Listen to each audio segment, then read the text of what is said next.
오늘 저는 여러분들과 함께 보이지 않는 세계에서 이루신 하나님의 비전이라는 제목으로 하나님의 말씀을 선포하고자 합니다. 그래서 하나님의 말씀이 선포될 때 주님의 크신 은혜를 받으시기를 예수님의 이름으로 간절히 기도드립니다.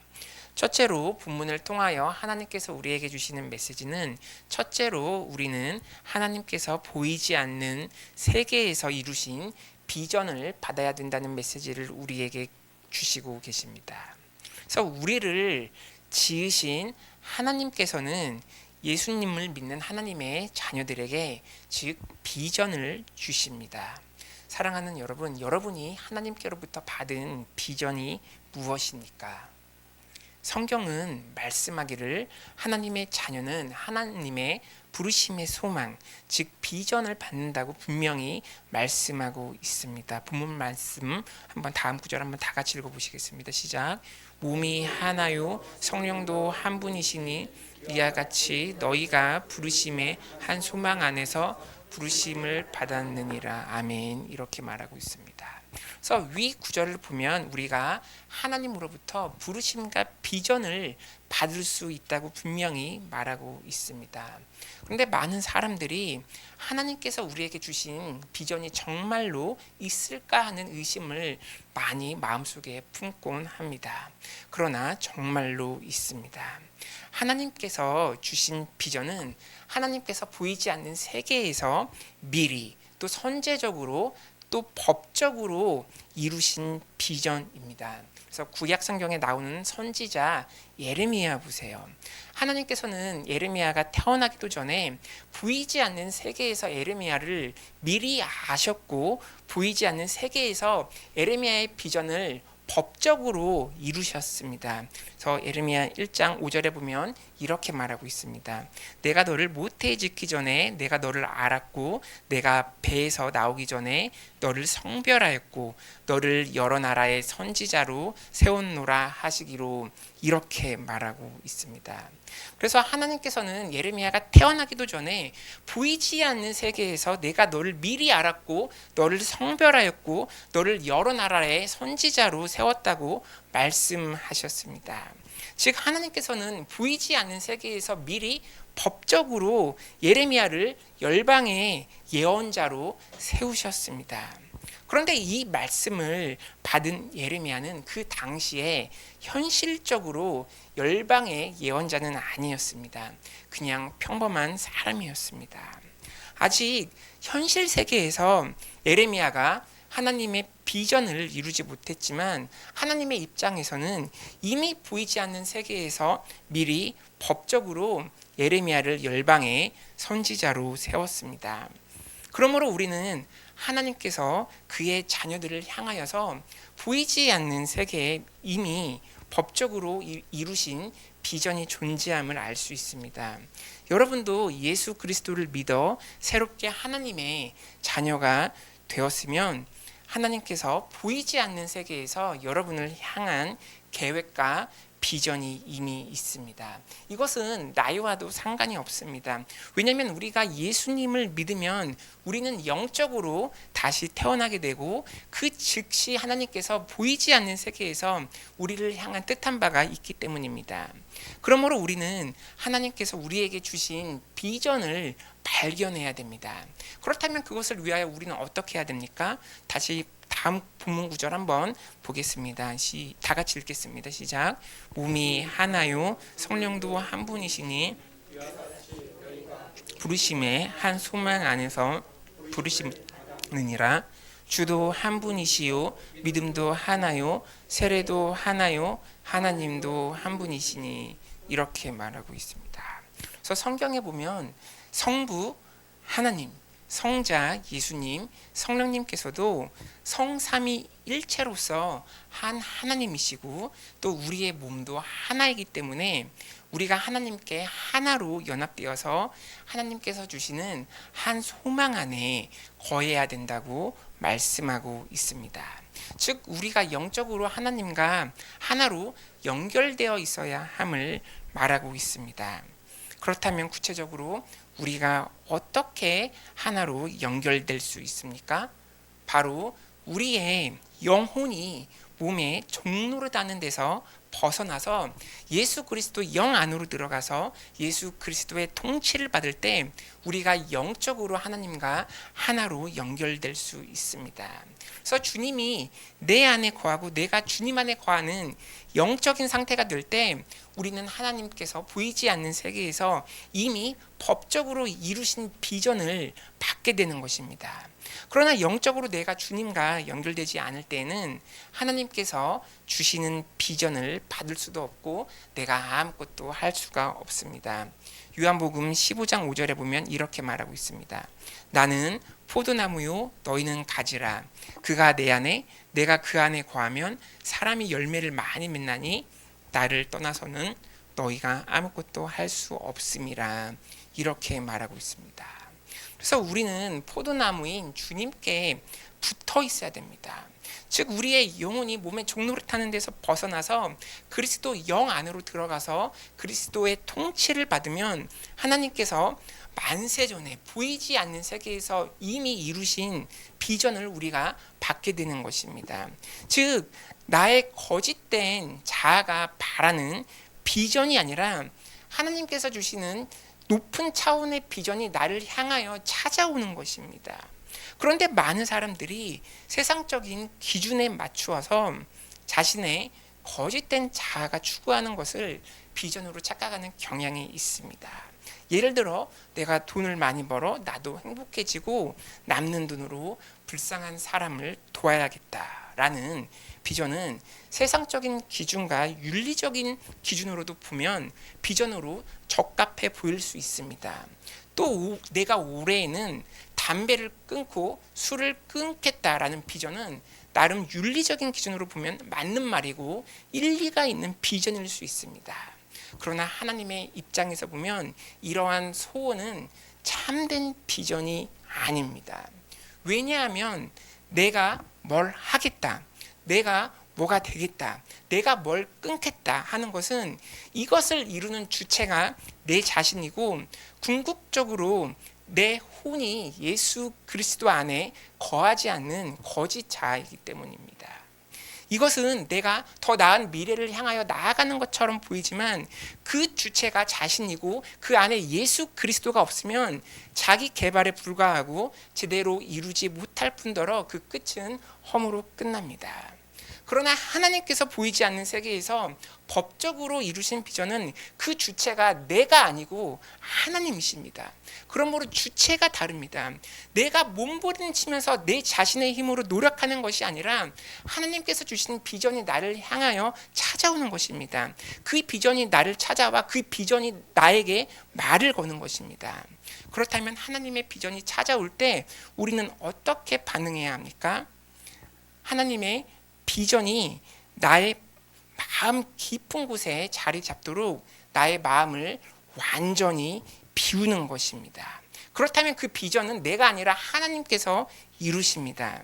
그래서 내가 주체가 되어서 이루는 것이 아니라 하나님이 주체가 되어서 하나님께서 이루십니다. 그러므로 우리가 해야 할 일은 나를 비우고 내가 하나님이 하시는 일에 인도함을 받고 순종을 하면 되는 것입니다. 예레미야도 보이지 않는 세계에서 이루신 하나님의 비전을 맨 처음 받았을 때는 자기 자신을 온전히 비우지 못하였습니다. 그래서 예레미야가 어떻게 대답합니까? 예레미야서 1장 6절에 보면 내가 이르되 슬프도소이다. 주 여호와여 보소서 나는 아이라 말을 할 줄 알지 못하나이다 하니 이렇게 말하고 있습니다. 그래서 나는 못한다고 말합니다. 왜 그렇게 말했습니까? 왜냐하면 예레미야는 이미 법적으로 보이지 않는 세계에서 이루신 하나님의 비전을 이루는 주체가 자기 자신이라고 생각했기 때문입니다. 이때의 주체는 하나님이 아니고 예레미야의 거짓자였습니다. 그러나 하나님께서는 예레미야를 올바르게 교정시켜 주십니다. 예레미야서 1장 8절에서 9절에 보면 너는 그들 때문에 두려워하지 말라. 내가 너와 함께하여 너를 구원하리라. 나 여호와의 말이니라 하시고 여호와께서 그의 손을 내밀어 내 입에 대시며 여호와께서 내게 이르시되 보라 내가 내 말을 내 입에 두었도다. 이렇게 말씀하고 있습니다. 그래서 하나님께서 직접 말씀하십니다. 구원하는 것은 너가 아니라 나다라고 정확하게 말씀하십니다. 즉 구원의 주체는 에레미야가 아니고 하나님이십니다. 여기서 하나님께서 강조하시는 것은 그의 일을 이루는 주체는 하나님이라는 것을 말씀하고 계십니다. 즉 에레미야의 거짓자가 주체가 되어 말씀을 선포하는 것이 아니라 에레미야는 자신을 비우고 하나님께서 입으로 넣어주시는 말씀을 선포하기만 되면 되는 것입니다. 하나님께서 이미 법적으로 이루신 비전은 하나님께서 직접 일을 행하십니다. 그러므로 우리가 해야 할 일은 우리의 마음을 온전히 비우고 하나님의 영을 충만하게 하면 되는 것입니다. 사랑하는 여러분, 먼저 이를 위하여서 우리가 어떻게 해야 됩니까? 예수 그리스도를 나의 구세주로 먼저 영접하시기 바랍니다. 그리고 여러분의 영혼이 몸의 종로를 타는 데서 벗어나서 예수 그리스도의 영 안에 들어가서 예수 그리스도 영의 통치를 받으시기 바랍니다. 그리하면 하나님과 하나로 연결될 수 있습니다. 이때 우리가 하나님께서 보이지 않는 세계에서 이루신 비전을 우리가 받을 수가 있습니다. 그런데 그 비전을 이루는 주체는 내가 아닙니다. 거짓된 자아가 주체가 되어서 이루는 비전은 그 끝은 허무로 끝납니다. 거짓된 자아가 주체가 되면 과거의 나와 미래의 내가 동일한 주체인데 무슨 영적인 유익이 있겠습니까? 예를 들어 거짓된 자아가 주체가 되어서 자신의 소원으로 돈을 많이 벌었다고 칩시다. 그럼 그 다음에 뭐 할 건데요? 거짓된 자아가 주체가 되면 자신의 꿈을 세상적으로 이루어도 그 후에 그 돈을 빼앗길까 봐 돈의 노예가 되는데요. 또 거짓된 자아가 주체가 되어서 술과 담배를 끊어서 건강해졌다 칩시다. 그렇다면 그 다음에 뭐 하실 겁니까?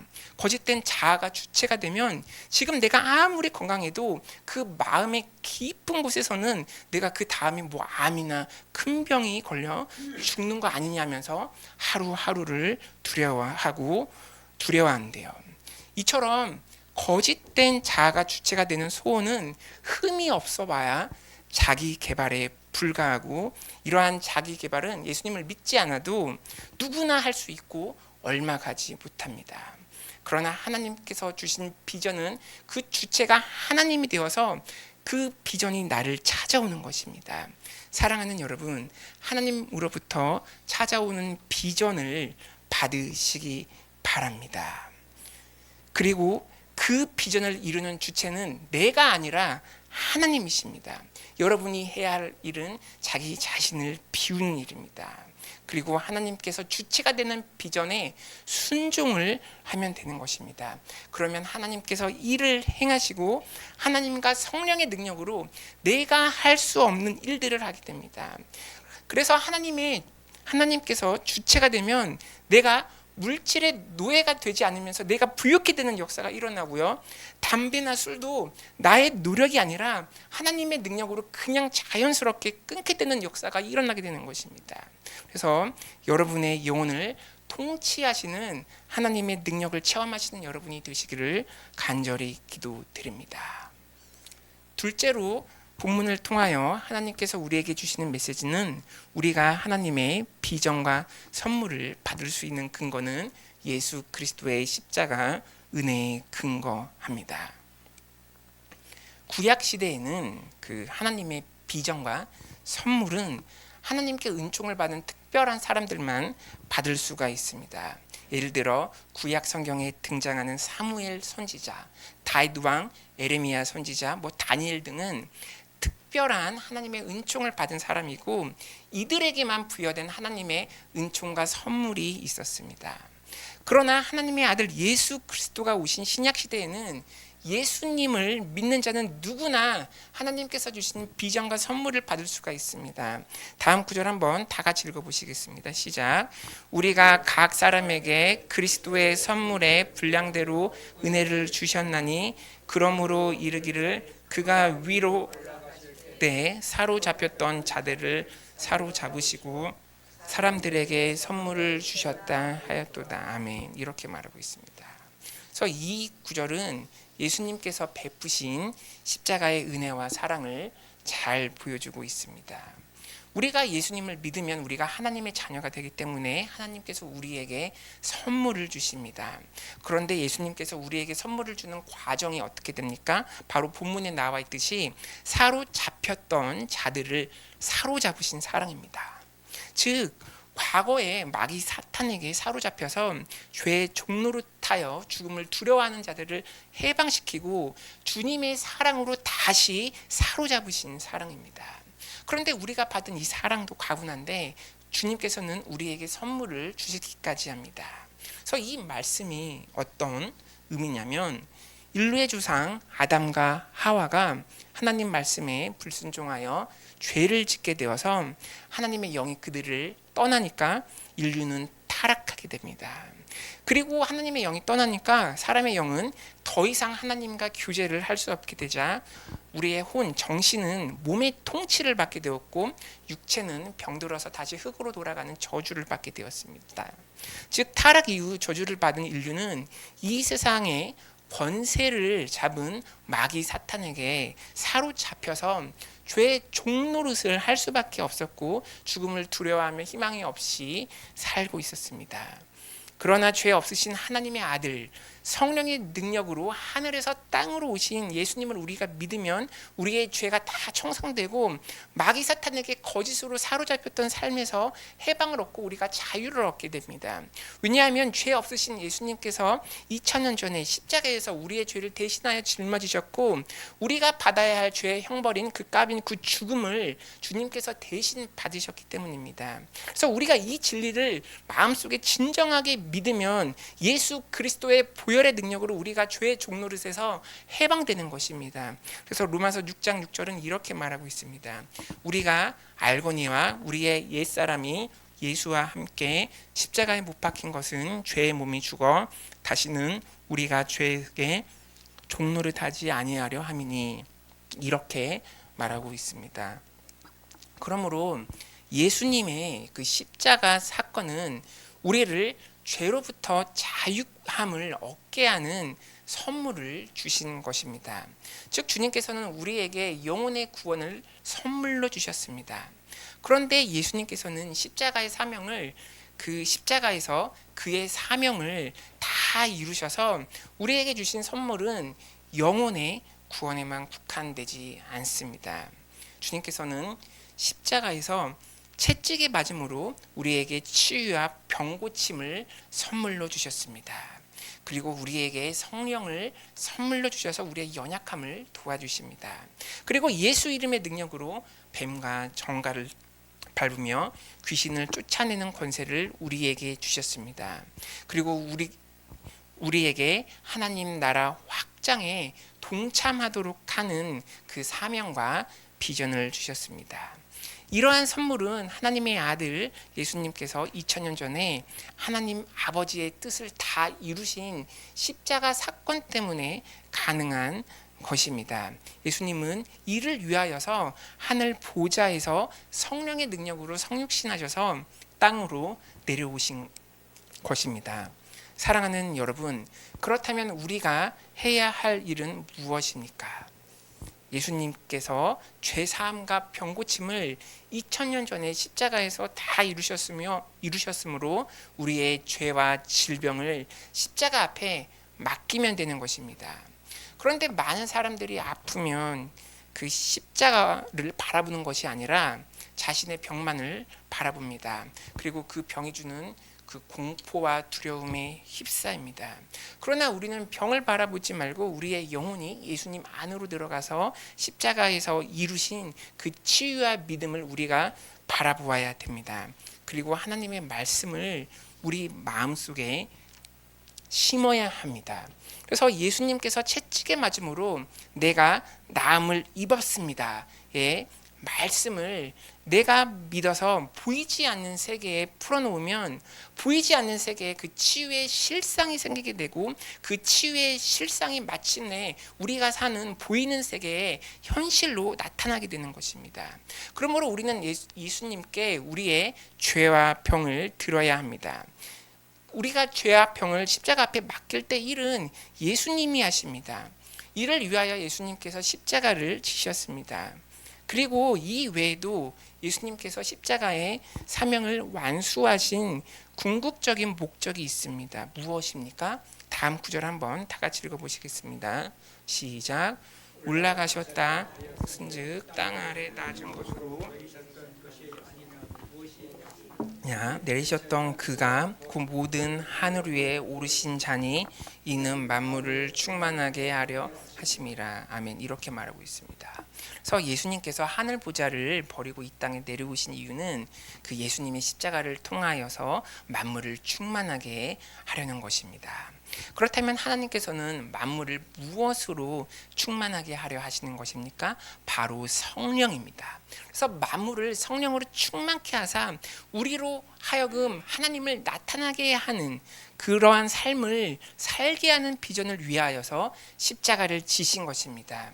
즉 우리의 혼이 거짓자와 몸의 종노릇하는 데서 벗어나서 예수 그리스도 영 안으로 들어가서 하나님의 통치를 받아 하나님의 뜻을 이루는 삶을 살게 하기 위해서 우리를 부르신 것입니다. 즉 주님께서는 하늘에서 이루신 하나님 아버지의 뜻을 우리로 하여금 이 땅에서 이루도록 하여서 하나님을 나타내는 삶을 사는 것을 간절히 원하시고 계십니다. 사랑하는 여러분, 여러분은 예수님께서 피값 주고 사신 하나님의 자녀입니다. 그래서 하나님의 자녀로서 하나님께서 여러분에게 예비하신 선물을 누리시기 바랍니다. 여러분의 영혼이 하나님의 영의 통치를 받아 하나님의 자녀다운 삶을 사시기를 바랍니다. 하나님의 자녀가 마귀 사탄에게 당하지 마시고 예수 그리스도께서 지신 십자가의 능력과 성령님의 통치를 받아서 여러분을 통하여 하나님을 나타내시는 삶을 사시기를 간절히 기도드립니다. 말씀을 맺겠습니다. 첫째로 우리는 보이지 않는 세계에서 하나님께서 이루신 비전을 받아야 합니다. 하나님께서 보이지 않는 세계에서 이미 이루신 비전은 분명히 있습니다. 그러므로 우리는 그 비전을 받아야 합니다. 내가 주체가 되는 비전이 아니라 하나님께서 주체가 되는 비전입니다. 이 비전을 받기 위해서는 우리가 예수님을 나의 구세주로 믿어야 합니다. 그 다음에 우리의 혼이 몸의 종노릇하는 데서 벗어나서 예수 그리스도 영 안에 들어가 예수 그리스도의 통치를 받을 때 하나님의 비전이 나를 향하여 다가오고 그 비전이 나를 향하여 말을 걸게 됩니다. 그리고 그 비전을 이루는 주체는 내가가 아니라 하나님이십니다. 그러므로 우리가 해야 할 일은 우리 자신을 십자가 앞에 온전히 비우고 하나님의 인도하심에 순종하고 이끌려가면 되는 것입니다. 그래서 하나님께서 보이지 않는 세계에서 이루신 비전을 이 세상에서 이루시는 여러분이 되시기를 기도드립니다. 둘째로 우리가 하나님의 비전과 선물을 받을 수 있는 근거는 예수 그리스도의 십자가의 은혜에 근거합니다. 본문 말씀처럼 예수님께서는 마귀 사탄에 사로잡혔던 자를 십자가의 능력으로 무장해제시키고 주님의 한량없는 사랑과 은혜로 우리를 다시 사로잡으셨습니다. 우리를 다시 사로잡으신 사랑은 주님께서 지신 십자가 능력 때문에 가능한 것입니다. 주님께서 2000년 전에 십자가를 지셔서 우리에게 주신 선물은 죄사함의 구원뿐만 아니라 치유, 병고침, 성령의 기름 부음, 악한 영을 내쫓는 권세 등 여러 가지가 있습니다. 이 권세를 하나님의 자녀로서 당당히 누리시는 여러분이 되시기를 바랍니다. 또 주님께서 십자가를 지신 또 다른 이유는 우리로 하여금 성령 충만하게 하여서 하나님을 나타내는 삶을 살게 하려고 십자가를 지셨습니다. 이를 위하여 우리의 영혼이 그리스도의 영 안으로 들어가서 하나님의 뜻을 이 세상에서 이루시는 여러분이 되시기를 간절히 기도드립니다.